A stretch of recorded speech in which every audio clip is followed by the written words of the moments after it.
Now, in the last 5 minutes, we want to make sure to hit trademarks for you on two key cases, and we'll do about 2 minutes on each case. Though this case, I say 2 minutes, this is an extremely important case, but this is about 5 minutes more. Apple Core v. Apple Computer, case that you were involved in. Yeah, those of you who are old enough to remember that in 1968, the Beatles released a single called Hey Jude, and it was the first record ever produced on the Apple label. And thereafter, all of their records were released on the Apple label, and all of their earlier records were re-released on the Apple label. In addition to the Beatles, they signed up numerous other artists like Billy Preston, and it became an iconic label in the history of popular music, and remains so today. Two young college boys started building computers out of their garage in 1976 and called the company Apple Computer. There's not much doubt that they named it after the Beatles company. They were Beatles fans, but nothing turns on that. However, as they became more successful, they wanted to register their Apple trademarks throughout the world and found that the Beatles had got in there first with their Apple trademarks, both the name and the logo. So they didn't want to go out of business. They didn't want to change their name to Apricot or Pear. They really liked the name Apple. So they entered into an agreement with the Beatles in 1981. Basically, under that agreement, they were allowed to register their marks in computers and computer equipment and software, so long as it had nothing whatsoever to do with music. That was all fine and hunky-dory, and the parties got on fine until 1989, when unfortunately Apple Computers started putting into their computers music synthesizers. So the Beatles, that's us, we sued them in 1989, and that came to trial in 91. And we had 100 days of trial, and finally we settled. And we wrote a new agreement dated 9th of October 1991. And basically under that agreement, they were allowed, Apple Computer, to manufacture goods that could synthesize or create music. What they were not allowed to do was use their Apple marks on musical content, on music itself.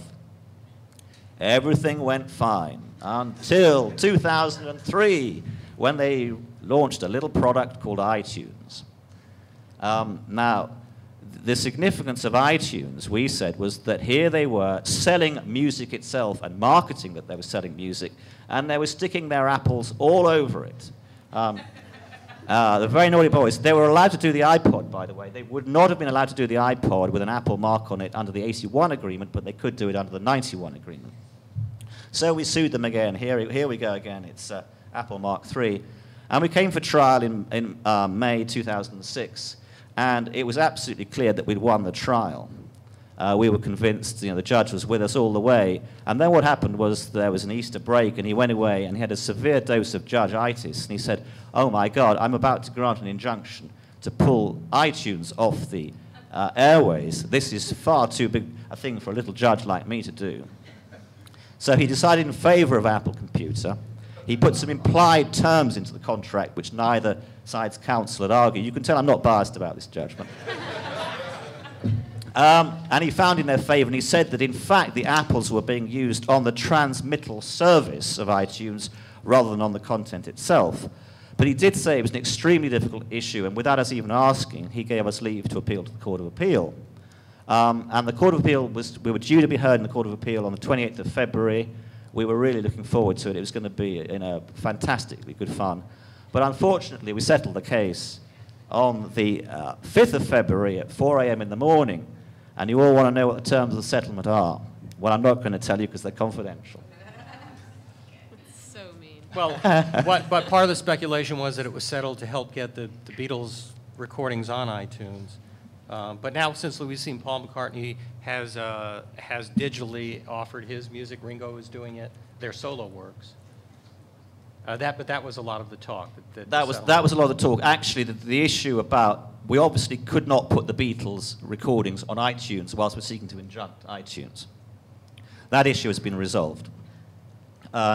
What has not yet been resolved is the Beatles going on iTunes themselves, which is a matter between the Beatles and their record company, EMI. And that's an ongoing negotiation. Okay, so remains a work of art in progress.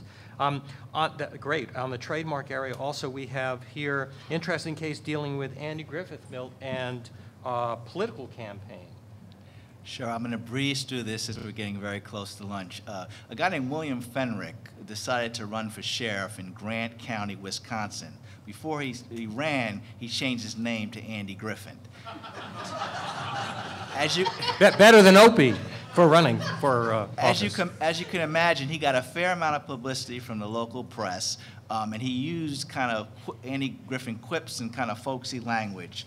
However, despite his efforts, he lost. Anyway, Andy Griffin himself brought trademark claims in the Lanham Act, a claim for invasion of privacy under the Wisconsin statutory law and a common law trade name. The court granted the defendant, Fenrick's motion for summary judgment, essentially kind of relying on the statutory defense under the Lanham Act's anti-dilution provision, which is non-commercial use. The court found that there was no evidence that members of the public would believe that Fenrick's candidacy was sponsored or approved by Griffin. And Griffin's trademark dilution claim was likewise dismissed because Fenrick's use of Andy Griffin name was non-commercial.